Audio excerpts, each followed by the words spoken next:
Fala pessoal, sejam todos muito bem-vindos para mais uma conversa com Douglas Castro. E como vocês devem notar, desta vez nós estamos fazendo a gravação num local diferente. Aliás, um local muito especial e significativo. Nós temos a honra, a grata satisfação de estarmos aqui no quartel-general da Brigada Militar, para entrevistar, claro, aquele que é a maior autoridade da instituição. É com muita alegria que nós contamos aqui com a presença, com a participação do Coronel Cláudio Feoli, o comandante-geral da Brigada Militar. Coronel Feoli, agradeço tanto em meu nome quanto também em nome da minha equipe, o senhor disponibilizar aqui esse espaço e também se colocar à disposição para conceder mais uma vez essa entrevista ao nosso podcast. Eu que agradeço a gentileza de virem até aqui e a gente tem a oportunidade então de recebê-los no quartel do Comando Geral da Brigada, né, que é patrimônio do Estado e de todo o brigadiano, né? Muitas vezes os nossos integrantes da instituição não têm oportunidade de vir até aqui e devem fazê-lo para conhecer o que é seu. E aproveitando então que nós estamos num espaço tão importante, né, tão carregado de histórico como esse, o senhor pode falar um pouco assim sobre a brigada de uma forma geral, o tempo de brigada, mais ou menos estrutura, e também para aqueles que não são brigadianos, que não são policiais, para que tenham uma dimensão do que é essa instituição já bicentenária, Brigada Militar?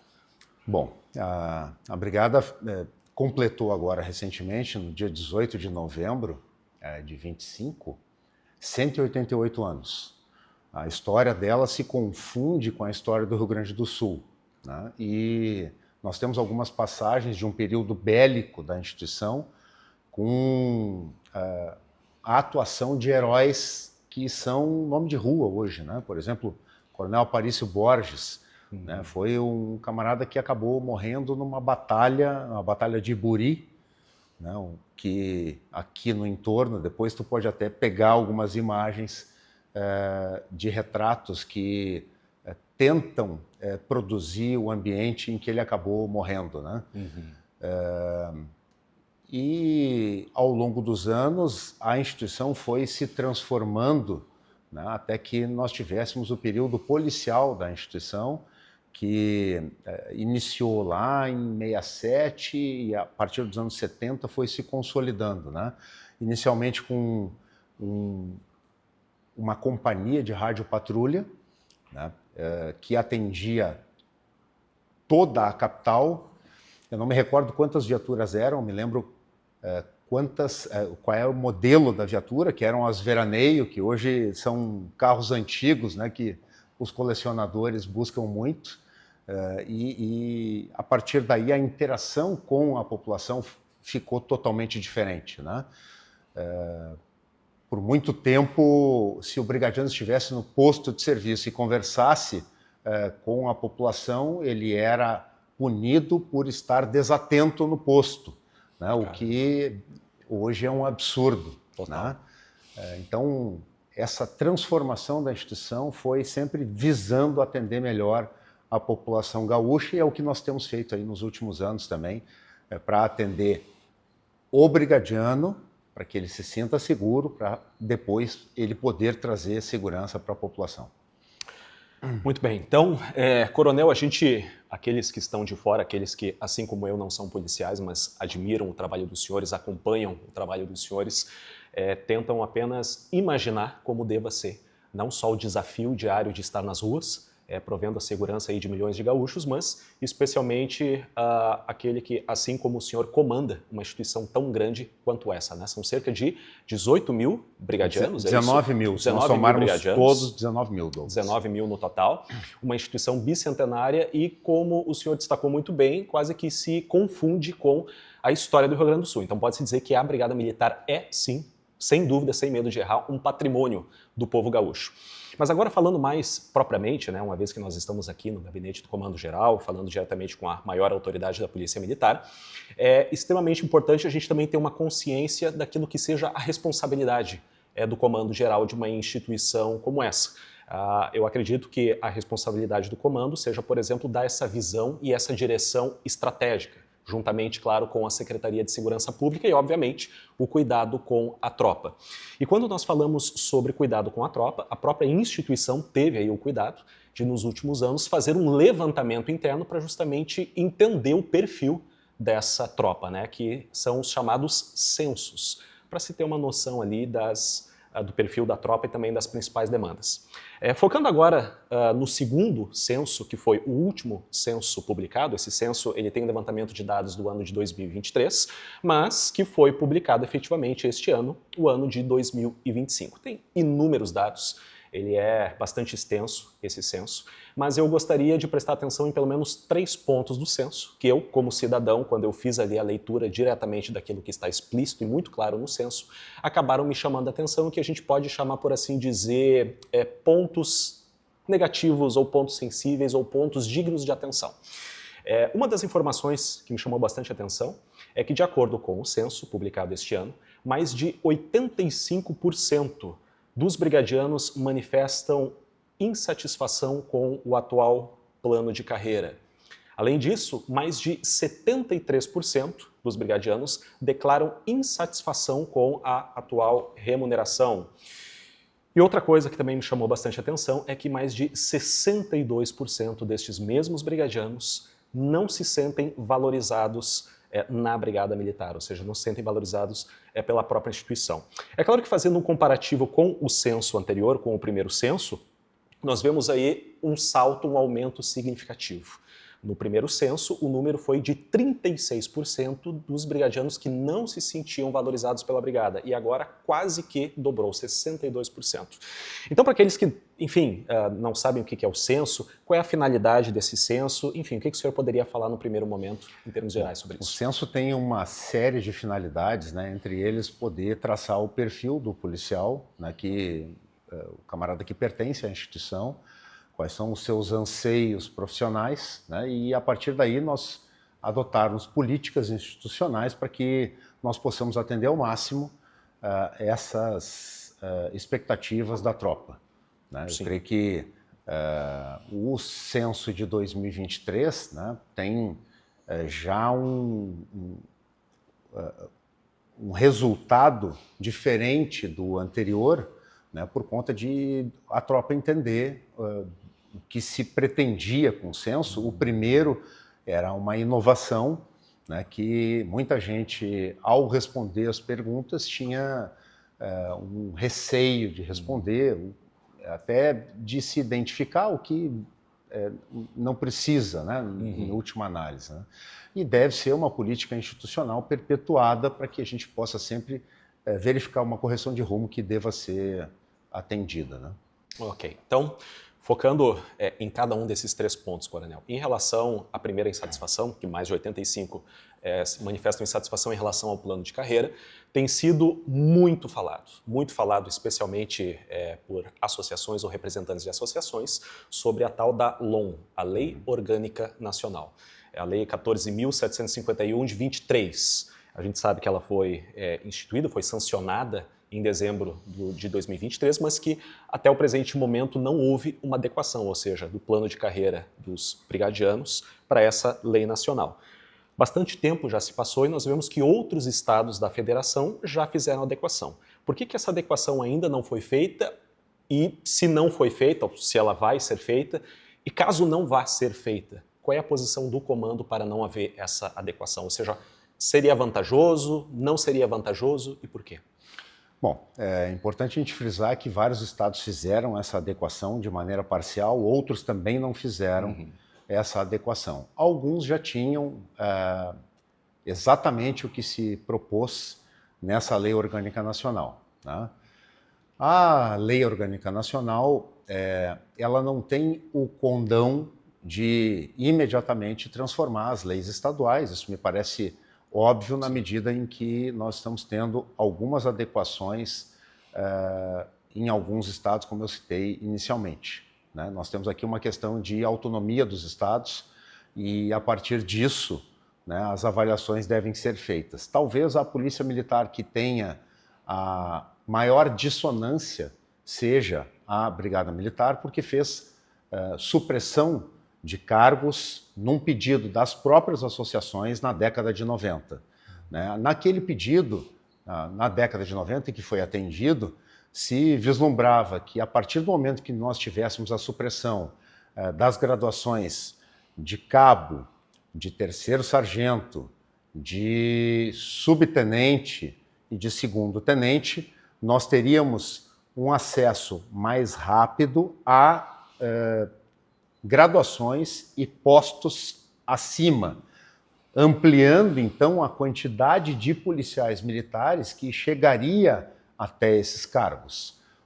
À época nós tínhamos poucos cargos de sargento e de primeiro tenente. O acesso, né, que se daria à época, lá na década de 90, era os oficiais Shoa, oficiais do quadro administrativo. Com essa supressão, hoje nós temos, por exemplo, a oportunidade de transformar, isso é previsão lá de 90, né, Douglas? Transformar os cargos de terceiro sargento em 70% em segundo sargento, 20% em primeiro sargento e 10% em primeiro tenente. Só que isso não foi perfectibilizado de lá para cá. Nós estamos num processo de 1/5 de transformações todos os anos. Então, esse ano foi a terceira transformação de cargos, que ampliou, então, cargos acima, extinguindo as de terceiro sargentos. Nós ainda temos mais 1/5 para ser transformado em junho de 26 e mais 1/5 em junho de 27, para então nós termos a perfectibilização do que foi previsto em 97. Quando nós tivermos a transformação completa, nós estamos falando de quase 7.000 cargos de segundo sargento, de 1.200 cargos de primeiro tenente, e eu não me recordo quantos de primeiro. A quantidade de cargos acima do soldado é muito maior do que nós tínhamos na década de 90. Portanto, esse plano lá da década de 90 não foi colocado em prática ainda. Ele está ciclicamente sendo colocado em prática nos últimos 3 anos. Tá? E essa previsão normativa de mais 2 transformações é um dos motivos que nós não imaginamos ser possível fazer essa transformação agora, ou melhor, essa mudança agora. Né? Porque o legislador fez uma troca simples à época, e hoje nós temos uma métrica diferente. Né? Não é 1 por 1, é a quantidade de cargos necessários para criar o outro. Como nós tivemos recentemente na transformação de cargos para ajustarmos as regiões integradas de segurança pública com as regionais da Polícia Civil. Né? Então é uma transformação que não é de fácil ajuste. Tá? Bom, a partir dessa reflexão, né, nós temos que ver a percepção do nosso policial. Ela é baseada em 2023 numa realidade um pouco diferente de hoje. Tá? Eu tenho 34 anos e 9 meses de serviço. Tá? Nesses 34 anos e 9 meses, nós tivemos poucos cursos que possibilitaram a ascensão profissional do soldado à graduação acima. Porque antes da mudança legislativa recente, a Brigada Militar fazia um pedido de realização do curso com promoção no final. E olha, nesses 34 anos, eu confesso que talvez nós tenhamos, tenha presenciado uns 10 cursos, umas 10 edições, talvez um pouco mais, eu não vou me recordar exatamente da quantidade, tá? Mas eram poucos. Com a mudança que nos permite, comandante-geral da vez, né? A instituição, portanto, faz o chamamento para os seus cursos na proporção de 50% de antiguidade, 50% através de processo seletivo interno, e ao final do curso nós temos um soldado que foi habilitado à promoção de sargento, nós temos uma fluidez diferente do que nós tínhamos. Porque de 2023 para cá, nós fizemos uma série de cursos de maneira reiterada. Termina um, dá um intervalo de 30 dias para que nós possamos fazer uma avaliação do que foi feito e a preparação do próximo. E aí continua uma nova edição. E assim sucessivamente. Por exemplo, agora nós estamos com um curso em andamento, né, vai finalizar agora nessa sexta-feira, não sei que dia que tu vai botar isso no ar, né, mas agora, na segunda quinzena de dezembro, na primeira quinzena de dezembro, nós temos a formatura de um desses cursos, mas já estamos com outro em andamento, tá? Uma nova edição em andamento. E paralelo a isso, nós estamos com um processo seletivo interno na rua, para que não exista solução de continuidade de um para outro. Isso vai fazer com que nós tenhamos condições de preparar a tropa para a ascensão profissional, mas não só isso, preparar para exercício do cargo, né, que é de uma complexidade diferente, né, tem uma responsabilidade diferente. Nos 497 municípios, nós temos, grande maioria, o comandante da brigada é um sargento. Né? E hoje, por nós não termos esses cursos da forma como estamos tendo nos últimos anos, né? E aqui, de novo, de 23, 24 e 25, nos últimos 3 anos para cá, muitos desses comandantes eram soldados. O soldado mais antigo, um camarada que tem uma experiência profissional, mas ele não teve a oportunidade, porque a instituição não deu, de se preparar para o exercício desse cargo. E esse cara é tão comandante geral da brigada quanto eu, porque ele é o comandante da brigada local. Sim. O cidadão que mora nesses municípios não sabe quem é o Feoli. Ele sabe quem é o soldado que trabalha ali, ou que é o comandante local. Né? E é importante que a instituição consiga prepará-lo para o exercício dessa função, senão nós estamos, inclusive, fragilizando ele no exercício desse cargo, em última análise, o serviço prestado. Tá? Então, nós estamos numa boa onda de continuidade, e isso não é da discricionariedade do comandante-geral da vez. Está previsto em lei que ele deve fazer todos os anos, no mínimo, 20% das vagas em aberto. Tá? Isso foi uma transformação recente. Então, talvez nós tenhamos que também experimentar dessa nova métrica com a transformação completa dos cargos, para nós entendermos se essa insatisfação vai perdurar. Do contrário, nós estamos mudando algo que não foi colocado em prática. Aí é uma reflexão que deve ser feita. Sim. Né? Talvez jogar para a torcida e fazer essa transformação fosse uma opção de alguém um pouco menos responsável. Mas eu acho que nós devemos, minimamente, entender um novo cenário que está desenhado e, a partir daí, verificarmos, então, se essa insatisfação perdura de fato. Né? Já que, como eu disse, nós vamos ter aí, daqui a algum tempo, nessa continuidade de cursos, o fim da diferença que é percebida pelo soldado que exerce a função, mas não fez o curso e não é sargento. Ele vai ser sargento. Tá? Então, é um processo que a instituição está passando e que deve ser experimentado, então, para que nós possamos aferir esse contexto novo.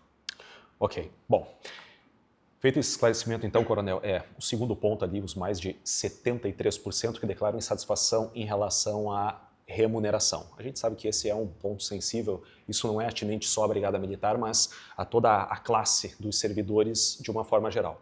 A gente sabe que isso depende mais especificamente do Executivo Estadual, né? Mas, enfim, vou perguntar isso ao senhor porque, na condição aí de comandante-geral da Brigada, a gente sabe que é o tipo de indagação que se faz. O dado que nós temos é que desde 2019 houve cerca de 60% de perdas inflacionárias. Então isso representa uma perda significativa do poder de compra dos policiais.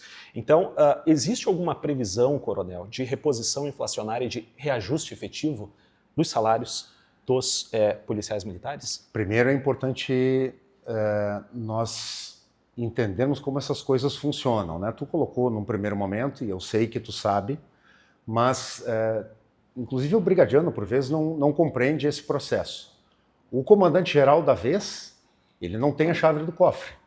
Né? Essa é uma decisão de governo. Sim. Né? E que fique claro aqui, esse comandante não pertence a um governo, como a instituição também não. Né? Eu pertenço à Brigada Militar, como a Brigada Militar pertence ao povo gaúcho e não ao governo da vez. Tá? Dito isso, é importante a gente analisar que alguém que se propõe a fazer o serviço que o nosso policial militar faz nas ruas sempre deve ser melhor valorizado.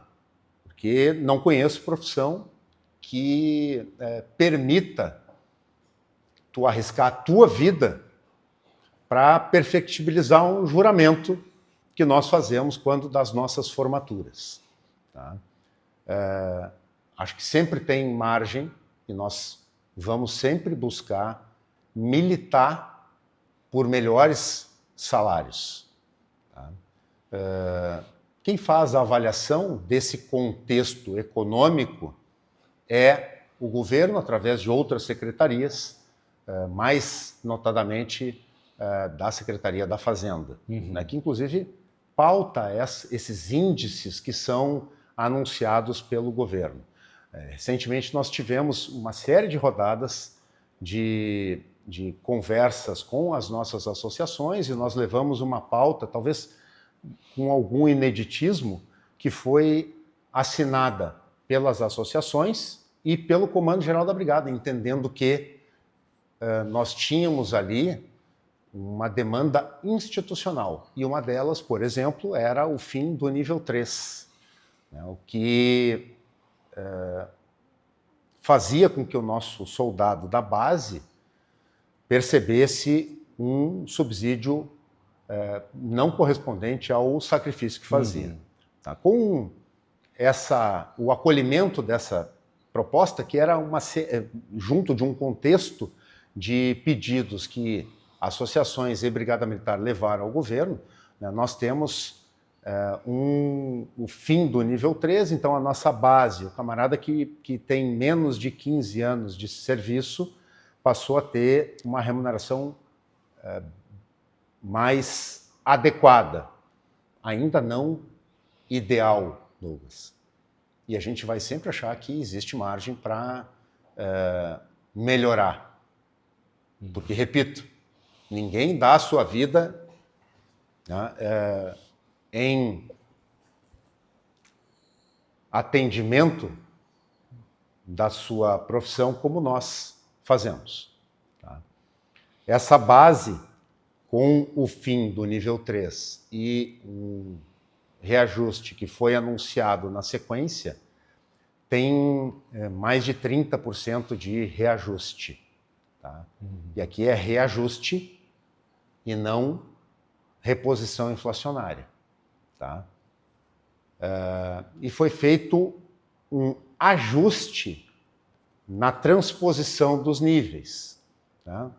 Agora já não mais chamados assim, e sim o soldado de classe especial a partir dos 15 anos. Tá? Então a gente tem aqui, depois das enchentes, né, um anúncio que foi feito pelo governo de reajuste salarial de 12,49, dividido em 3 parcelas. Tá? Quanto a esse percentual de perdas inflacionárias, foi uma das pautas que foi sempre levada nessas conversas que nós tivemos buscando melhores salários para os nossos policiais, e o governo sempre trouxe um limite. Né? E quando o fez, me parece em 2022, fez para todo o funcionalismo público. Né? E essa tem sido a métrica do governo. Né? Quando, na concessão de revisões inflacionárias, o faz para todo o funcionalismo. Então, nós não temos aí uma notícia de se é possível fazê-lo até o fim do governo, né, e se vai ser dessa forma. Né? O que nós temos são esses 12,49 né, e a supressão do nível 3, né, o que na base atendeu, mas ainda nós temos, sem dúvida, vários outros passos a dar para conseguirmos um salário adequado, mais adequado para a nossa tropa. Então a tropa pode ficar bastante tranquila porque o comando percebe isso, essa questão da defasagem, e tem militado em favor da tropa para conseguir esse... Eu acho que as próprias associações podem testemunhar isso, né? Que a gente tem feito uma convergência aqui. Né? E acho que tem um peso diferente. Né? O posicionamento do comandante-geral deve ser ao lado da sua tropa. Sim. Né? E é dessa forma que nós nos posicionamos numa mesa de conversas a respeito de melhorias salariais. Né? Agora, existe uma limitação que é imposta pelo orçamento, né? E que é calculada pela Secretaria da Fazenda. Né? E a partir disso são estabelecidos esses índices de reajuste ou de reposição inflacionária. Né? Nosso Estado passa por uma série de dificuldades financeiras que culminaram aí com uma lei de responsabilidade fiscal, com um regime de recuperação fiscal que nós estamos impostos. Né? Nos últimos anos, nós estamos com uma série de possibilidades de melhoria de equipamentos por conta desse ajuste que foi feito e também pela suspensão do pagamento da dívida, né, depois das enchentes. Sim. É um cenário diferente a partir de 2027, quando esse pagamento da dívida com a União for retomado.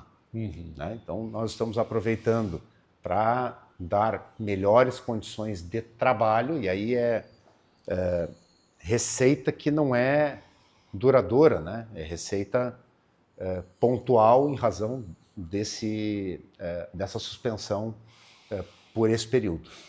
Perfeito, coronel. E terceiro e último ponto ali, que eu considerei sensível e efetivamente preocupante, e acredito que isso também aos olhos do próprio comando, é justamente esse percentual alto por parte ali dos entrevistados de aqueles que não se sentem valorizados pela própria instituição Brigada Militar. E claro, existem, acredito eu, várias razões para isso. Uma delas, pelo que foi destacado ali, a questão do plano de carreira, a questão da remuneração. A gente sabe que tudo isto pesa no momento de se fazer uma avaliação como essa, mas um dos pontos que tem pesado, e a gente tem visto isso principalmente em rede social, é justamente denúncias de assédio moral dentro da instituição.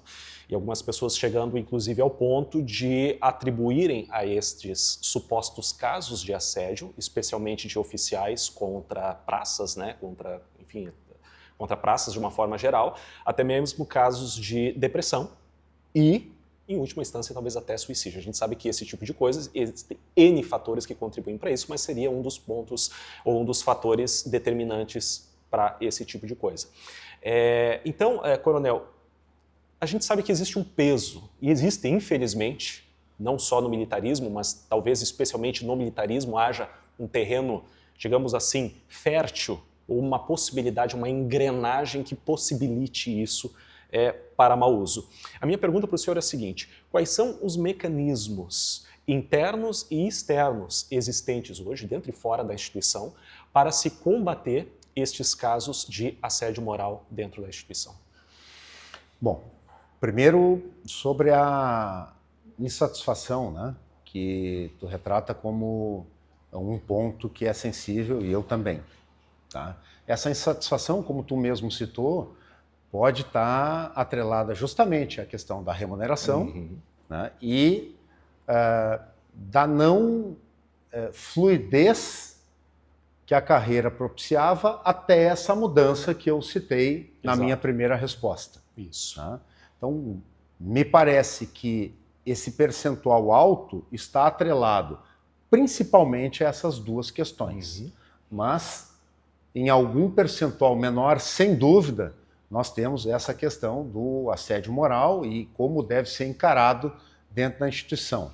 Essa é uma frente, né, que tem sido sempre alvo da preocupação do comando, e quando nós temos notícia disso, nós tomamos as medidas através da corregedoria, né, de apuração desses casos.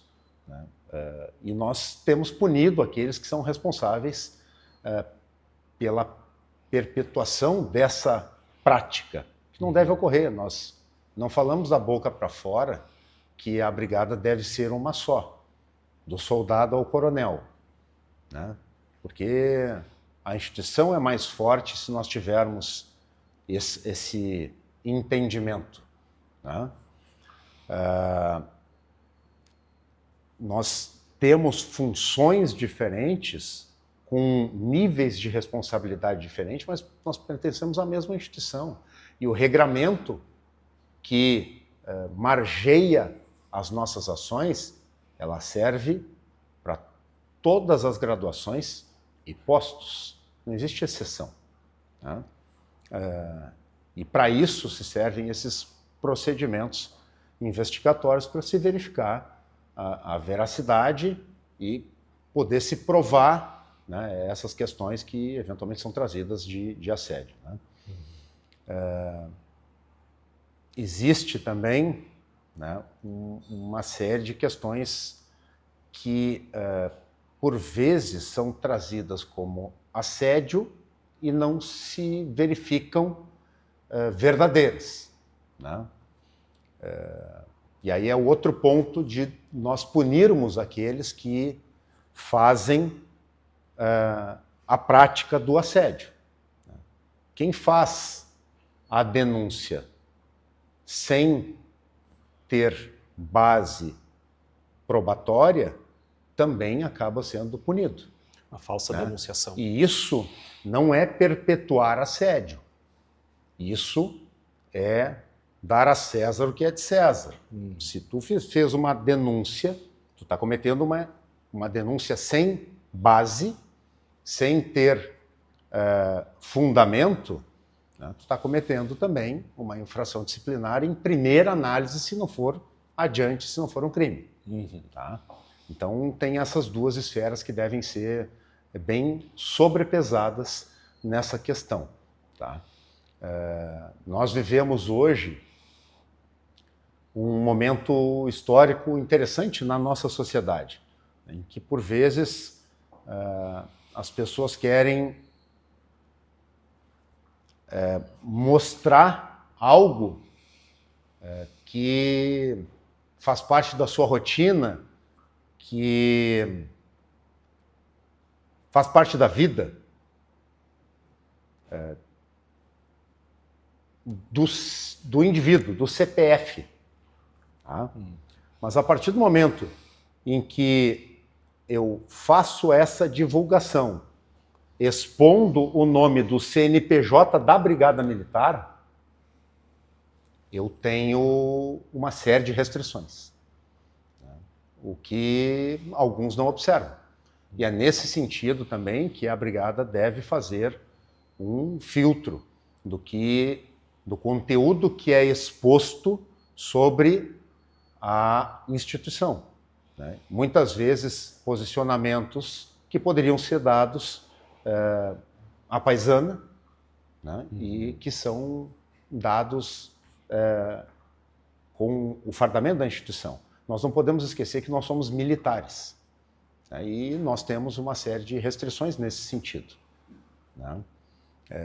Muitos, por terem uma quantidade, muitos não, alguns, né, por terem uma quantidade significativa de seguidores em redes sociais, né, acabam entendendo que existe um engajamento forte se determinadas postagens forem feitas e, a partir daí, perpetuam essas postagens que, por vezes, são transgressões da disciplina militar, né? E me parecem aí que fazem uma opção diferente da carreira policial, né? Na medida em que fazem postagens continuadas, sabedores de que estão descumprindo uma norma institucional, né? E aí não resta outra alternativa à instituição senão apurar o que não está nos ditames do nosso regramento e punir, né? Assim como se pune o camarada que assedia o seu subordinado ou até mesmo o seu par, né? Então é importante nós termos essas duas visões sobre o mesmo tema, né? Mas a instituição tem se preocupado com isso para que nós não tenhamos mais essa prática, né, entre nós.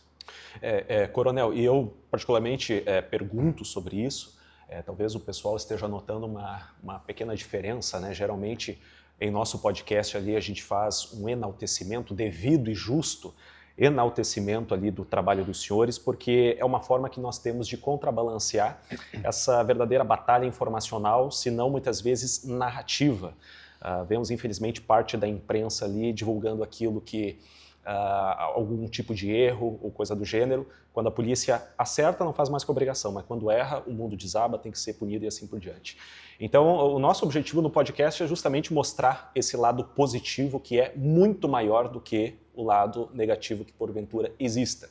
Mas agora que, quando uma pessoa como eu, que admira o trabalho dos senhores, apesar de não ser policial, eu tenho uma proximidade muito grande com os senhores, isso há mais de 10 anos, ou seja, muito antes de eu pensar em ter um podcast, eu já trabalhava junto com policiais militares.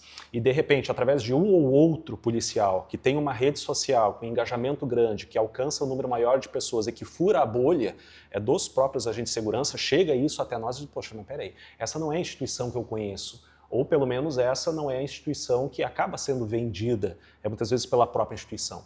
Então por isso que a gente também abre esse espaço aqui para buscar esclarecimento sobre esses pontos, e também desde já agradeço o senhor por se colocar totalmente à disposição e fazer esses esclarecimentos. Então sobre a questão do assédio moral, pode-se dizer, até aqui o senhor focou muito na questão, digamos, da repressão quando ocorre, que é a denunciação, a investigação e a punição ou correção.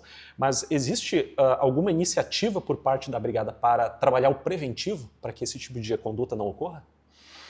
Bom, essa sensibilização, né, do que nós temos como atribuição funcional, institucional, já é uma forma de nós não propiciarmos que isso ocorra. Sim. Porque todos nós temos limites, né? E os limites, assim como na sociedade, têm que ser observados.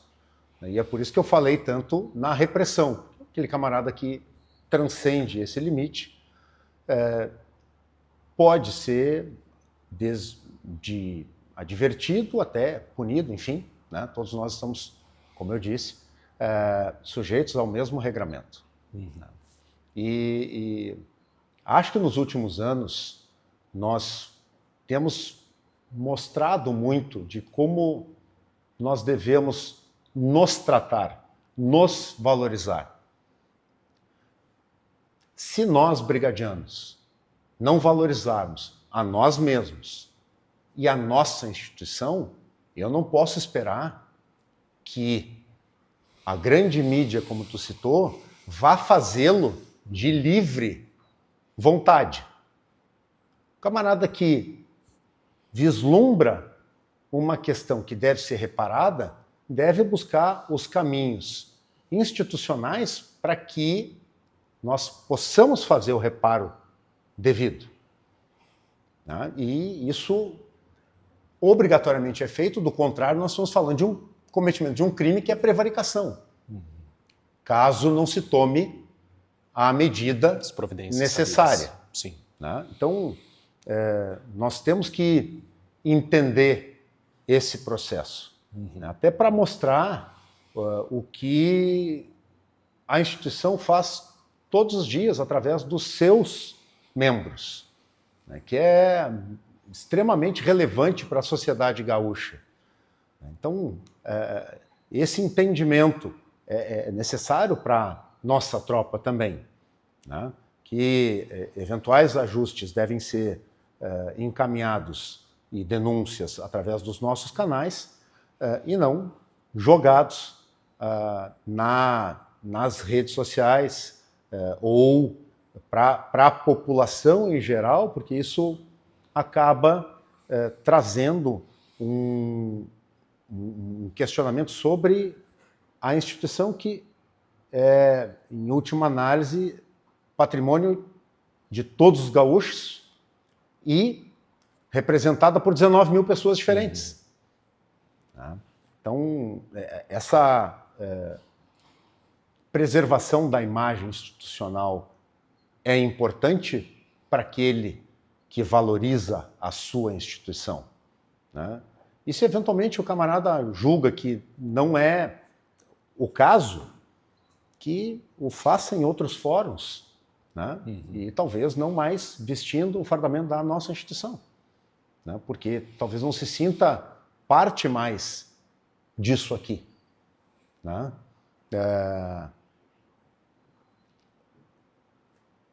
Exercer essa função de policial não é fácil para ninguém. Desde o soldado que está na rua, e eu executei policiamento muito na minha carreira, tá? No mínimo 20 anos dela, direto na rua, tá? Até quem tem os cargos de gerência, que tem que tomar decisões, desde um orçamento até uma métrica de gestão institucional para que nós tenhamos o nosso serviço otimizado. É desgastante para todo mundo, né? Mas é uma causa em favor da sociedade. Existe um pouco de renúncia, até um pouco... Bastante. Eu estou minimizando, né? Existe uma renúncia pessoal no exercício dessas funções. E é da profissão. Agora, eu não posso esperar também que exista, além de toda a renúncia pessoal, uma pressão que a instituição não deve exercer sobre os seus administrados, né, que é o caso do assédio que tu mencionaste. Sim.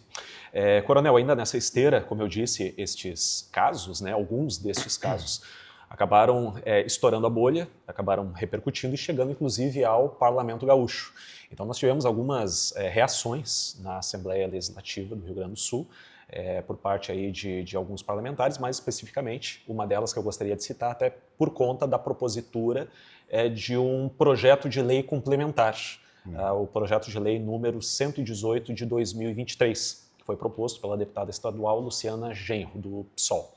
Então, eu vou ler ipsis literis, ou seja, a declaração que ela deu, para que tenham ciência do teor da lei e se o senhor acredita que isso vai prosperar no parlamento e se é cabível, como uma forma de tentar minimizar esse terreno fértil, como eles dizem, para algum tipo de perseguição, opressão ou de, como eles mesmos dizem aqui, de assédio moral. Na visão da deputada, ela considera, por exemplo, a prisão administrativa na Brigada Militar uma forma de perseguição institucional, que afeta negativamente a saúde mental e a carreira dos policiais. Então, nós temos um aspecto aqui subjetivo, tá? Que vai muito além do mero de sabor, evidentemente, e isso prejudicar efetivamente a ascensão na carreira do policial, especialmente dos praças. Em resposta, ela apresenta só um projeto... Sim. Para a gente deixar claro, né? o regulamento é para todo mundo. Não é só para os praças, é para os oficiais também. Sim. E ele é exercido em toda a Brigada Militar.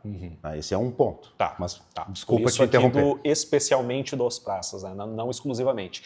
Em resposta, apresentou o projeto 118 de 23, que visa abolir a prisão administrativa como sanção disciplinar, substituindo-a por medidas, aspas, na visão dela, mais justas e transparentes. Bom, a gente não está falando aqui só para policiais militares, então pode ser uma surpresa para muita gente o fato de existir ali a prisão como uma sanção disciplinar, né? Então o senhor poderia esclarecer esse ponto, por que existe a prisão, e depois comentar esse projeto de lei? Bom, essa métrica que é exercida por todas as instituições militares existe tanto no meio federal quanto nos estados, né? As Forças Armadas e as polícias militares, né? Na medida de gradação de punição, nós temos desde uma simples advertência para um erro mais leve, até a prisão, que é o confinamento do policial no seu ambiente de trabalho, no seu quartel. Tá? Bom, o projeto, pelo que tu leu ali, fala sobre transparência. Todo o processo que identifica um erro ou não, da advertência até a prisão, é um processo que possibilita o contraditório e a ampla defesa. Assim como instituições de Estado civis. O procedimento administrativo disciplinar é aberto e, a partir daí, se verifica a veracidade da informação inicial de cometimento de erro ou não. Tá? Bom, nós já tivemos uma experiência assim nos últimos 30 anos, em que a suspensão da punição de prisão ocorreu. Tá? Então, foi substituída em um lapso de tempo, tá? Acho que uns 3, 4 anos, o regulamento foi modificado e foi substituído por uma suspensão com suspensão pecuniária. E houve um movimento diverso, entendendo que, por sermos militares, não caberia aquele tipo de suspensão de salário que é previsto na CLT. Sim, exato. Então, dentro de uma instituição, dentro de uma empresa, nós, quando vislumbramos algum funcionário que não atende determinados requisitos, nós temos previsto na CLT uma série de sanções também. Então, se criarmos um paralelo, é a mesma coisa, né? Se eventualmente, aí é outro ponto, né? Se eventualmente o funcionário de uma empresa não se mostra tão eficiente no exercício da sua função, ele tem a sua carreira prejudicada, não tem? Sim, sem dúvida. Eu estou dizendo alguma coisa Não, muito não. fora do comum, né? O camarada que responde um PAD e tem comprovada uma conduta diversa do que a instituição prevê, também tem a sua carreira prejudicada em alguma medida. E é claro que existem lapsos temporais que fazem, sem cometimento, se for o caso, sem cometimento de novas irregularidades, que fazem um realinhamento desta carreira, né? E não é uma falta leve que vai impactar na carreira de alguém. Então, a gente trazendo um paralelismo com as instituições civis, a gente vê alguma métrica semelhante. Sim. Né? Então, é importante nós sobrepesarmos isso, porque tu trazer um discurso para um lado ou para outro é tu trazer mídia para ti, né? O que talvez seja do interesse de alguns políticos. Né? Mas eles não têm o compromisso com a instituição como nós temos. Então tem que ser tudo muito bem avaliado, não só com a instituição, quanto os seus administrados. É importante nós vislumbrarmos quem defende o brigadiano sempre, e não quando lhe convém. Quando tu faz um processo seletivo para um cargo numa empresa, tu sabe as responsabilidades que são inerentes àquele cargo. Sim. Quando alguém faz um concurso para ingressar numa instituição militar, a pessoa tem muita clareza para que instituição está fazendo esse concurso. E existem opções diversas, né, que devem ser observadas por aqueles que não se enquadram na metodologia militar. Então, é difícil nós imaginarmos que uma empresa privada vá mudar a sua forma, o seu regramento que chega a determinado objetivo, que no caso de uma empresa privada geralmente é lucro. Lucro, né? Em última instância. Para ajustar o perfil de determinada pessoa aqui, outra ali, outra colar. Eles vão ajustar a média para obter aquele resultado. A instituição militar não é diferente. Não vai mudar determinados preceitos da instituição para determinadas pessoas. 1, 2, 3 ou 4. É a média. A esmagadora maioria dos policiais militares deve estar no comportamento bom, ou ótimo, ou excepcional. Esmagadora maioria. Então, é isso que a gente tem que avaliar bem quando fala sobre essa temática. Perfeito.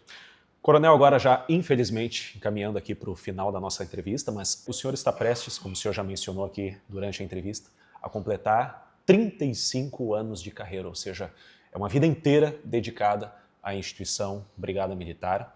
Agora, no mês de fevereiro do ano que vem, 2026, o senhor vai completar aí cerca de 4 anos e vai acabar, enfim, indo para a reserva, né? Coronel, nesses 4 anos na condição de comandante-geral da Brigada Militar, quais foram as principais mudanças que foram implementadas? O que mudou depois da vinda do senhor para cá? Ao longo desses 4 anos, a gente tem buscado atender da melhor forma a nossa tropa. E ter a visão da operação é importante para que nós possamos avaliar o que a tropa precisa para exercer melhor a sua função. Quando eu digo atender melhor a tropa, em última análise, atender melhor a população. A partir do momento em que eu tiver um policial bem equipado, valorizado em todos os aspectos, né, o que cabe ao comando geral, né, nós buscamos isso, fatalmente nós vamos ter uma entrega de sem dúvida, serviços diferenciados à população. Né? Ao longo desses 4 anos nós tivemos uma série de oportunidades de modificar, eu até diria transformar a instituição e colocá-la num patamar diferente, né? Como uma das mais respeitadas do país e melhor equipadas também. Aquela máxima de alguns anos de que o criminoso está melhor armado, melhor equipado do que a polícia, não é verdade hoje no Rio Grande do Sul. Na Brigada Militar, eu não tenho nenhuma dúvida disso. Nós nos preocupamos com todos os detalhes. Sempre temos o que avançar. Sim. Sem dúvida. Né? Até porque os equipamentos também vão se modificando, vão melhorando, e esse processo é um processo cíclico. Né? Então, desse ponto de vista de dar condições adequadas para aquele que se propõe a eventualmente dar sua vida em nome da sociedade, era uma obrigação nossa. Né? Mas creio que a gente avançou bastante. Também no aspecto de valorizar a instituição, produzindo uma divulgação diferente do que era feito antes.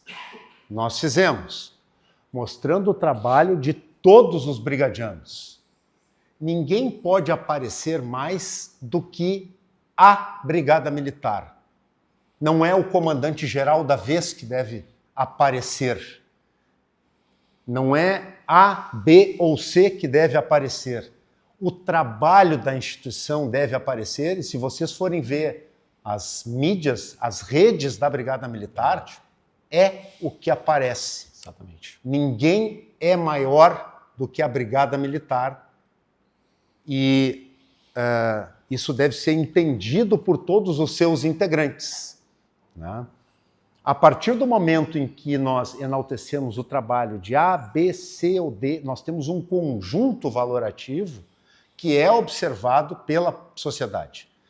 E dessa forma, entendendo o que nós fazemos e a dificuldade que eventualmente nós enfrentamos no exercício da função, porque que minimamente nós temos que fazer é tomar decisões em fração de segundos, que por vezes são analisadas por horas, em condições totalmente diferentes. Trazer essa percepção para a população é importante. Posicionar respostas para investidas contra a instituição é uma tarefa do comandante-geral também. Contrapor uma construção mentirosa em que baseia uma narrativa anti-polícia é missão do comandante-geral. Aí eu creio, nos 4 anos nós tivemos oportunidade de fazê-lo. Né? E isso se deve justamente a credibilidade desses posicionamentos se deve justamente à construção do trabalho de cada brigadiano. Na medida em que nós temos uma quantidade infinita quase de interações positivas com os gaúchos, de cada soldado nosso, um contraponto colocado quando nós erramos, e nós erramos, Douglas, e vamos continuar errando, porque são 19 mil pessoas. 19 mil pessoas com livre-arbítrio. Eventualmente vai se errar, às vezes sem querer, muitas vezes vai se errar sem querer, porque essa fração de segundos não nos propicia talvez a melhor decisão. Né? Esse trabalho de cada um, né, que dá força a um posicionamento do seu comandante, seja ele quem for, né, defendendo a tropa e a instituição. Eu acho que é uma tarefa que sempre deve ser exercida pelo comandante da vez. Né? E nós sempre fizemos uma reflexão disso ao longo da carreira, né? E vimos uma série de posicionamentos firmes de comandantes anteriores. Nós tivemos mais oportunidade em razão do tempo que nós ficamos. Sim. 4 anos, nós conseguimos, então, planejar uma série de ações, né, que valorizassem o policial, que pudesse, então, dar uma entrega diferenciada para a população, né? A gente sempre trabalhou com um eixo de homem, treinamento e equipamento. É a tríade de qualquer operação, né? Então, se eu tenho um homem bem selecionado, uma pessoa bem selecionada, o homem lato sensu, né? O ser humano bem selecionado, bem treinado e bem equipado, eu vou ter uma atuação diferenciada. Então é o que nós buscamos nesse período de comando.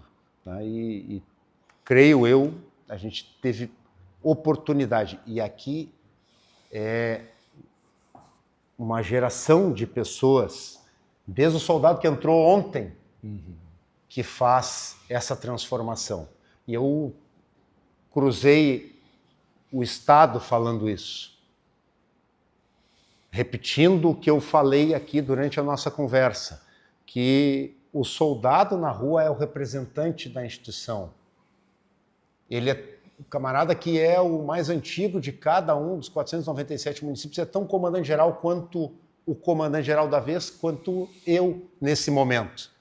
Né? E esse entendimento de que todos temos uma responsabilidade enorme com a instituição é algo que propiciou uma mudança significativa nos últimos 4 anos. Temos que avançar, sem dúvida, mas é uma entrega que eu acho que é bastante relevante para a população e para o brigadiano. Eu acho que outro ponto bastante importante já para arrematar aqui, coronel, boa parte da nossa entrevista foi para falar sobre alguns pontos sensíveis que é atinente à instituição. A gente sabe que todas as instituições, em maior e menor medida, têm ali os seus problemas, as suas problemáticas, os seus pontos sensíveis e tal, mas o povo gaúcho, aquele que não é policial que está nos assistindo agora, ele diz o seguinte: olha, questões internas vocês se resolvam entre vocês. A grande questão é, a polícia efetivamente está me protegendo? Claro, a gente tem dado, por motivos óbvios aqui, ênfase à instituição Brigada Militar, mas nós sabemos que ela é uma peça, talvez uma das mais importantes, desse imenso tabuleiro. E nós sabemos que a nível de Brasil, inclusive em outros estados, o Rio Grande do Sul tem se destacado pela redução considerável dos seus indicadores de criminalidade. Então, se o senhor puder meio que resumir a participação da Brigada, especialmente nesses 4 anos, sob o seu comando, para a redução efetiva desses indicadores, que é o que efetivamente aí a nossa audiência, em última instância, quer saber, né? Efetivamente, o que tem mudado para nós? Maior segurança ou sensação de segurança? Bom, eu acho, Douglas, que a gente tem que ponderar uma série de fatores para que a gente tenha essa redução histórica de indicadores criminais. E como tu bem citasse, né, a Brigada é uma das engrenagens, a maior porque tem a missão do enfrentamento diário, ponta de lança. Mas o grande diferencial, talvez, de outros estados, além de todo o investimento que foi feito no reaparelhamento das polícias, é a integração. A integração fluida, verdadeira, é o que tem dado o resultado. E aqui, a integração mais diariamente com a Polícia Civil, mas com os demais órgãos do sistema de persecução penal, e não para só em polícias. Aqui a gente tem uma interação propiciada pelo sistema de gestão por resultado, pelo programa RS Seguro, com o Ministério Público, com o Judiciário, instituições que estão preocupadas em melhorar o sistema de persecução penal, em dar continuidade ao trabalho das polícias. Nós temos uma interação interessante agora nos últimos meses, inclusive fizemos uma série de reuniões dos nossos comandantes de batalhão, com os comandantes regionais, e o Ministério Público traz um programa que é o Fundadas Razões. O que pode ser melhorado né, da ação policial no meio de coleta de prova, Excelente. que faz, portanto, que dá uma solidez para a proposição da denúncia e a futura condenação. Excelente. Né? Então, entender que cada instituição tem que fazer o seu papel, mas esses papéis se conectam, né, para que a gente tenha o resultado efetivo, que é a segregação do delinquente que comete crimes. É importante e tem sido um dos grandes diferenciais aqui do Estado. O fato de termos as instituições envolvidas e as suas lideranças é importante, né? Na medida em que tu tem o governador do Estado, uma vez por mês, sentado junto com todos os chefes de poderes e de instituições policiais, estaduais e federais, tu tem um sistema de governança que envolve todo mundo e entrega um serviço muito melhorado, muito otimizado para a população. É uma métrica que, creio eu, deva ser de Estado, independente do governo da vez. Perfeito, então. Coronel, quero te agradecer de coração mais uma vez. Eu que te agradeço. Por gentilmente, mais uma vez já, pela segunda vez, participar aqui do nosso podcast, por também abrir aqui as portas, né, do quartel-general da Brigada Militar em estar nos recebendo. Isso para nós é muito significativo. Quero também dizer aqui para a minha audiência que essa entrevista foi, antes de tudo, a manifestação que eu tenho para com vocês, em primeiro lugar. Ou seja, foram muitas as pessoas, 99,9% das pessoas que nos acompanham, só ali 0,01% são dos haters, né, que não gostam de polícia, mas por algum nível de masoquismo costumam acompanhar ali só para ver o que vão criticar, né? Mas boa parte dessas pessoas, assim como eu, são admiradores do trabalho dos senhores, e eu falo que destaco esse meu compromisso porque da mesma forma que alguns disseram, isso o Douglas não pergunta, esse tema o Douglas não aborda, ou seja, é só conversa de comadre, ou é só para destacar o ponto positivo. Isso é para deixar bastante claro que não é verdade, não é verdade. Eu tenho um compromisso com a minha audiência e, antes de tudo, também eu tenho um compromisso com a verdade. E da mesma forma que nós tivemos aqui a participação do nosso ex-corregedor-geral, o Coronel Vladimir, eu convidei ele, também gentilmente topou o convite, eu disse, olha, Coronel, como o senhor sabe, convidamos aí o nosso corregedor-geral, alguns casos, algumas ocorrências estão ganhando repercussão no estado do Rio Grande do Sul e até fora, e a gente vai ter que abordar essa temática um tanto quanto indigesta. Ele disse, Douglas, não tem problema nenhum. Eu sei da minha responsabilidade, nós somos, antes de tudo, transparentes. E uma confissão que eu faço mais uma vez aqui, da mesma forma que nós alinhamos a nossa primeira entrevista lá atrás, no ano passado, dessa vez, quando eu vim fazer o alinhamento com o senhor aqui, eu disse, olha, Coronel, eu pretendo abordar aqui alguns temas bem sensíveis, né? E eu comecei a citar quais seriam, e o senhor disse assim, Douglas, não precisa me perguntar, não precisa fazer um pré-alinhamento. Não precisa antecipar. Não precisa antecipar nada, é só perguntar que a gente responde, simples assim. Então quero agradecer, Coronel, mais uma vez a tua participação, enfim, a tua disposição, e dizer que muitos policiais com quem eu conversei, sejam eles praças ou coronéis, eles classificam, já que agora já se encaminhando para o final também da sua posição de comandante-geral, eles classificam o seu comando ou o seu período enquanto comandante-geral da Brigada Militar, esses 4 anos, aquilo que eles chamam de ponto de inflexão. Achei interessante essa expressão que eles usaram. O que seria o ponto de inflexão?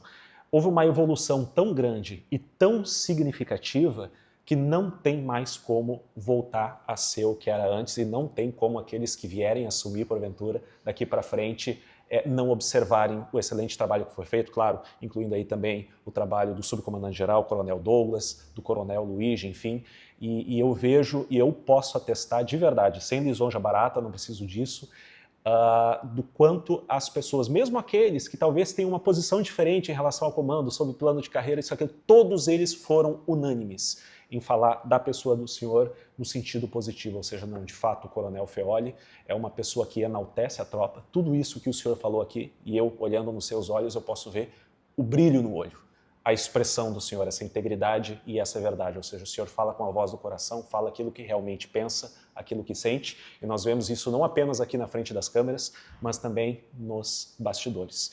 Mais uma vez, então... Obrigado, Douglas. Muito obrigado. Obrigado. Quanto a você, muito obrigado pela tua audiência até aqui, e até a próxima conversa com Douglas Castro, se Deus quiser.